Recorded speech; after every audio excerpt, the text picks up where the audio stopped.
Hello mga miso. Ilang days or ilang weeks ko rin talagang pinag-struggle na linisan tong ilalim ng lababo namin. Gawa ng dahil may tumutulong nga sa ilalim ng lababo namin is nagmo-molds talaga siya and pinamamahayan siya ng mga ipis dye. So grabe rin talaga yung molds dito sa bahay.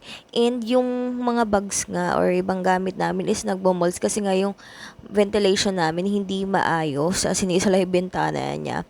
So, pag nagko-work ako is, God willing, sana makalipat kami. Pero, dito kasi mas matipid. Dito kasi parang mura lang. And dati, nangarap ko rin naman na tumira sa loft type. So, magtyaga muna tayo kung ano yung meron and kung ano yung kaya natin for now. So, ito nga yung small win ko for today. And ayan, effective yan. Napampatay talaga ng ipis kasi nagsisilabasan talaga sila. And voila! Ayan namin ang ating shawarmang linoleum char. So, ayun lang. Thank you for watching. God bless.